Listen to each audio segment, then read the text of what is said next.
feel like a lot of them are looking more for just the cheapest possible photographer, and that's really going to hurt their business, whether it be photo or video, I think, because there's a lot of people out there that can click a button, but photography and videography is more than just that.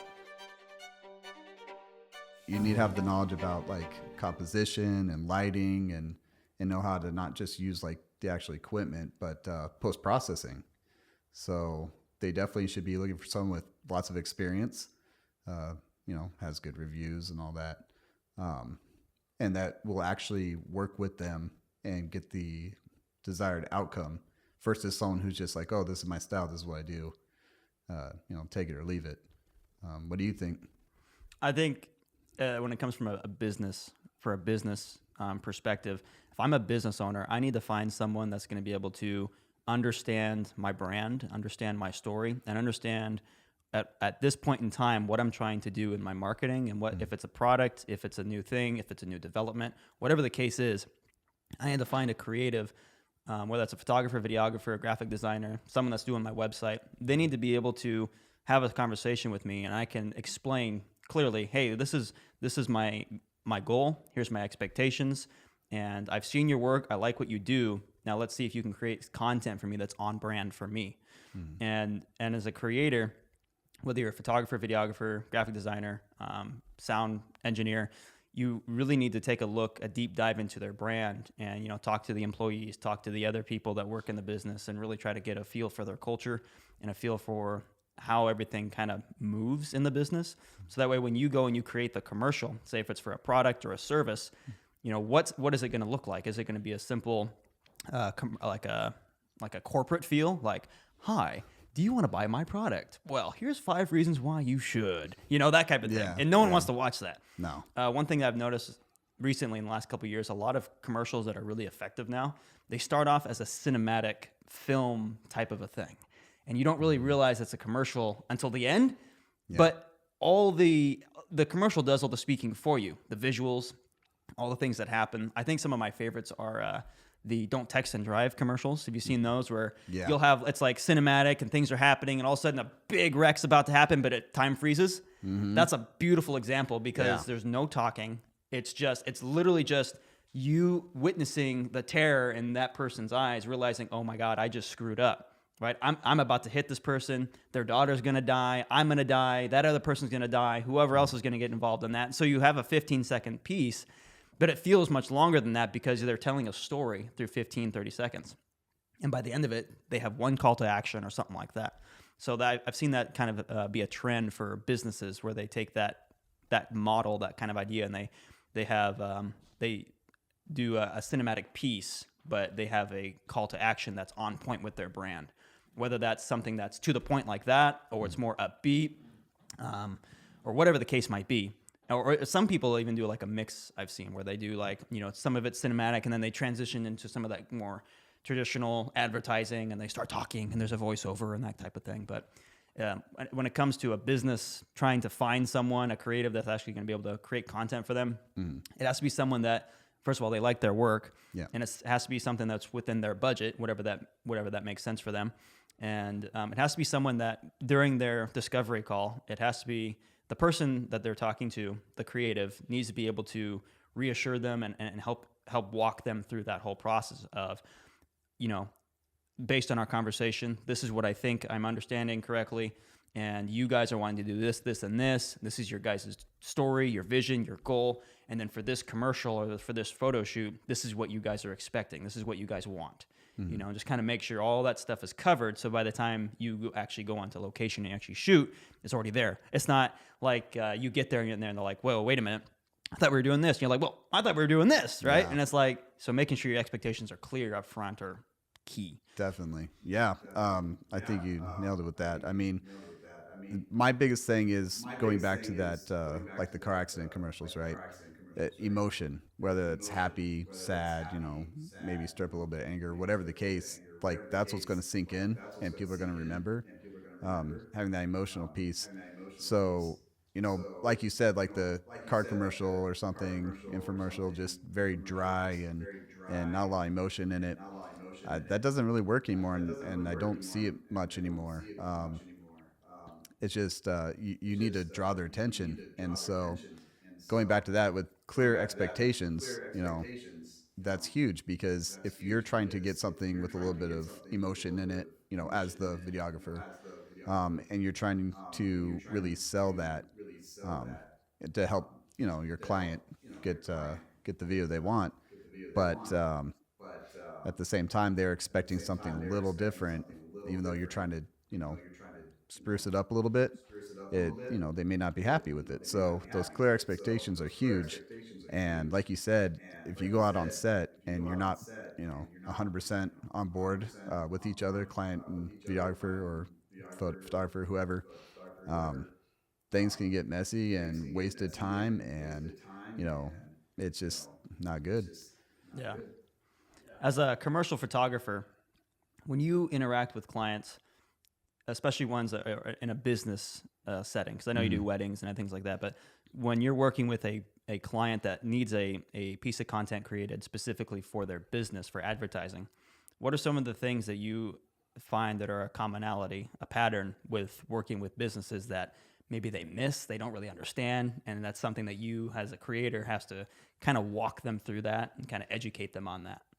I think a lot of the time it just comes down to, they may see something on Pinterest and like, oh, I like that, but it doesn't fit their brand.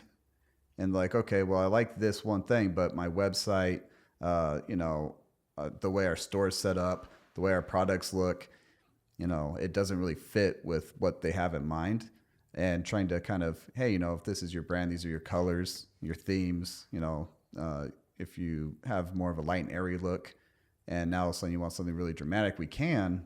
But if you want to keep that theme and everything going, for consistency reasons, try to help them understand that from a professional side, through the lens, And then another thing is, a lot of the time I feel like clients have kind of not unrealistic expectations. They just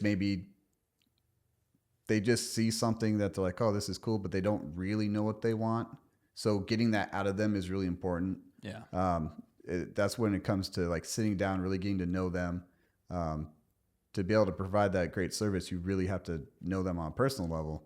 And, sometimes they don't know exactly what they want. They think they do, but they don't. And then there's a lot of back and forth.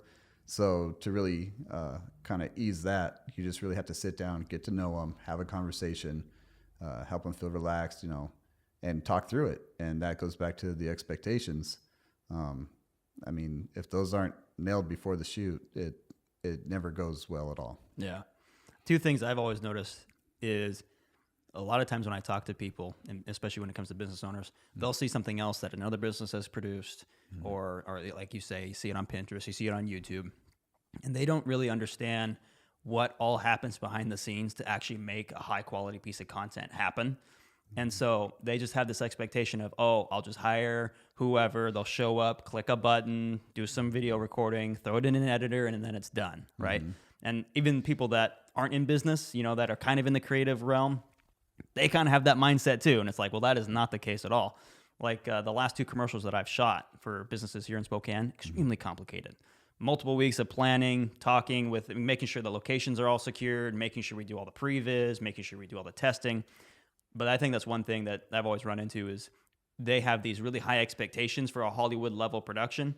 But if there's most of the time their budget doesn't go up for, to match what their expectations are.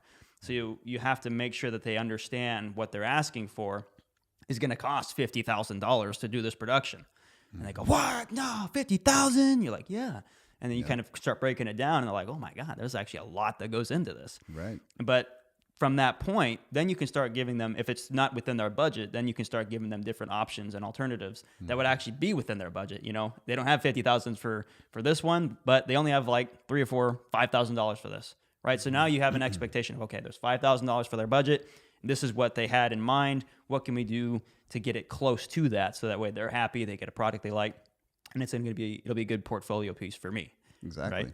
Yeah. Yeah. And that's the thing too, is like, we're in the service industry, and like, well, depending on the job, I guess, but you don't want a client to turn into a potential client to turn into no client. So, I mean, if you can, still give them high quality stuff, but just kind of educate them a little bit on as far as budgets and quality and what you can provide with that budget. Most of the time you can come out, pretty even. They're happy, you get the budget where you need it and you give them the good quality work. And it's better than losing a client or not being able to help them achieve what they need. And like you said, a lot of people don't realize, I mean, it's not just showing up and clicking a button. I mean, for every shoot I do, let's just go with weddings, let's say.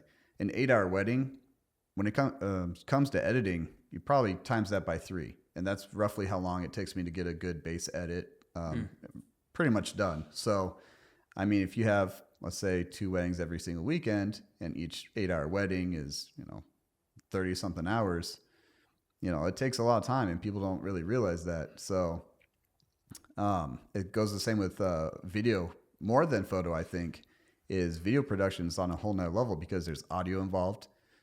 You can't just easily, mask things out like in Photoshop. And so everything has to be pretty much spot on in camera. And it's a lot of setup. It's a lot of tear down. It's over and over of takes.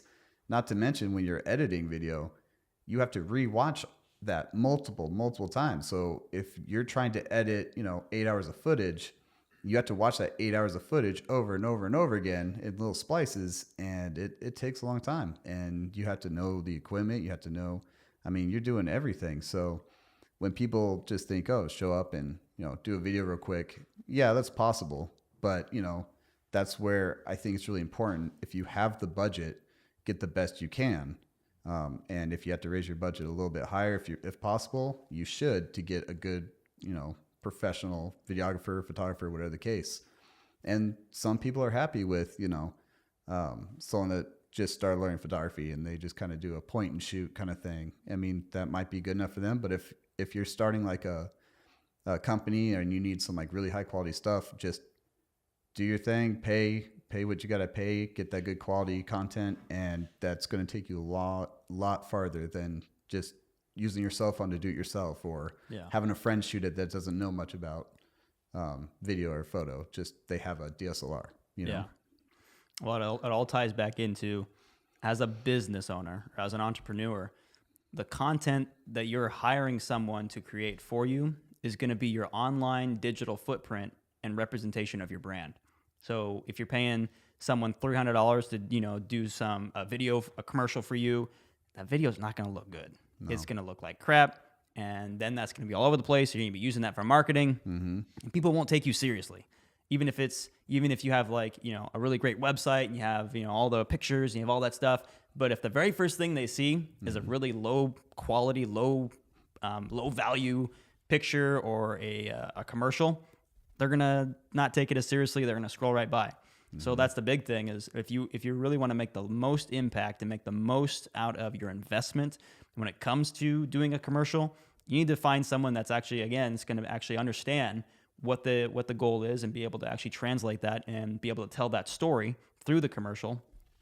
And I mean, the whole goal through commercial advertising is to get eyeballs on your product or your service, mm-hmm. and then to have them feel an emotion inside of them, and they want to go purchase, that new car. They want to go purchase that new, PlayStation 5 because it's, it's going to give you an experience that Xbox can't or whatever, right?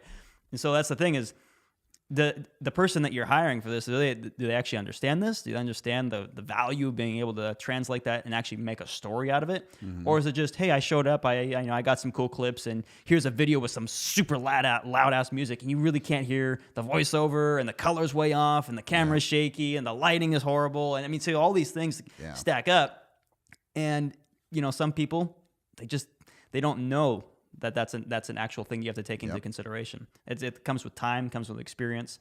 And so when you're, as a business owner, if mm-hmm. you're actually going to be looking to take your money and actually put it somewhere where you're going to get the most out of it, the most mm-hmm. value, you got to hire a professional. You the work that they have on their portfolio, mm-hmm. you need to be able to like that and to be like, yeah, I can see that type of content mm-hmm. for our brand. Yeah. Yeah, definitely. I mean, if you can have an amazing product, right? It could be the newest thing. and everyone wants it, right? But if people, or it could be the newest thing, I guess. And let's say the business owner who made the product used their cell phone, bad lighting. People aren't really going to understand just how amazing that product is, and especially even with video too, because video is huge. You can show how the product is used, what it actually does in real time. I mean, yeah, you can do that with the cell phone, but like you said, the color's off, the exposure's off, it's shaky. It doesn't show the true nature of just how amazing that product is. And going beyond just like products and commercials and stuff, I mean, as far as owning a company, and you want to represent yourself well, and I think professional headshots are amazing. Even like testimonials, if you can get testimonials on video, that'd be amazing. Things like that just go so much further than just like a point and shoot or just film with an iPhone. Like, if you take all this time and this energy to build a company, no matter what you're doing, like, you should invest and get the best possible advertising and stuff that you possibly can, because you need to show how much you care about your company and how far you've gone to get this started, and your products, and just, it's just not the same if you don't have that professional quality media. If you have a business, and we have another episode that we did that kind of dives into this a little bit more, but if you have a business, you have to have a digital footprint. You have to be active on social media, because if you aren't, you're not tapping into a vast majority of potential clients or customers, whether that's, monthly consumables or it's a one-time purchase, whatever it is. Most of the purchases made now are online, right? Because everyone's got a computer in their pocket and they're always on it. And so the goal of digital advertising is being able to take your product and your service and get it in front of someone. And that first 2, 3, 5 seconds is crucial, because you want them to get interested in what you have to offer. I think one of my favorite examples was the Dr. Squatch campaign, where they do the soap commercials and stuff. And it's like, you didn't realize what it was until it was too late. And then now you're hooked and you want to see how it ends.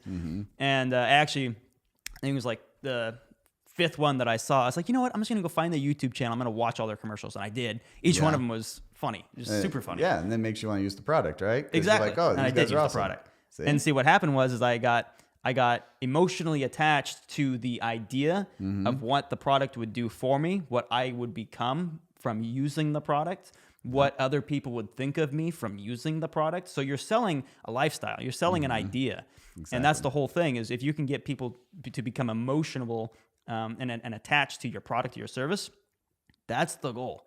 Because now they're invested in you and your product and your company.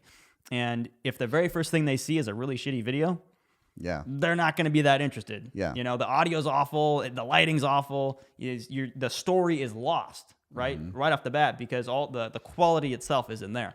So making sure that when you're in the digital space, everything that you produce, everything that you put out there for advertising, anything that a customer is going to look at, or a future customer, it needs to be the top quality. It needs to be your best foot forward as a business, because that stays forever. And who knows, that one client or that handful of clients, they saw a really crappy video that you put out or a really crappy photo, and that left no impression. They move on, right? And that could have been a potential customer. And then how many people would they have told about that? And then how many of those people? So then it's a spiral effect, that one bad interaction online just spiraled out, where you have how you never know how many people are not going to get access to your product or your service at this point.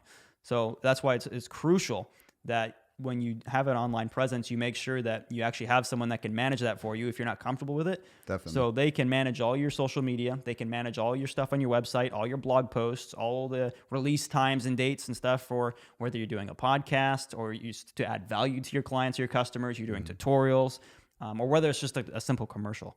So all those things really tie into how successful and how much growth your business is going to have long term, especially when it comes to the digital space. So again, you listen to that. You need to listen to that first episode that we did for sure, because that's going to talk a little bit about that, tying into this. But when you're looking for a creative, that's the thing. Those are the things that you need to look for. Otherwise, what are you going to get, right? And if you don't know what your own brand vision is and your own statement, where you're trying to go, what are you trying to achieve with your product or your service? How can you translate that to a creative? Mm-hmm. And they think that based on what you said, this is what's going to happen and this is what you're going to create. And then they go and create that for you. And you're like, well, that's actually not what I thought it was going to be, because you're not clear yourself on what exactly your brand or your business is, or what you're trying to do with that.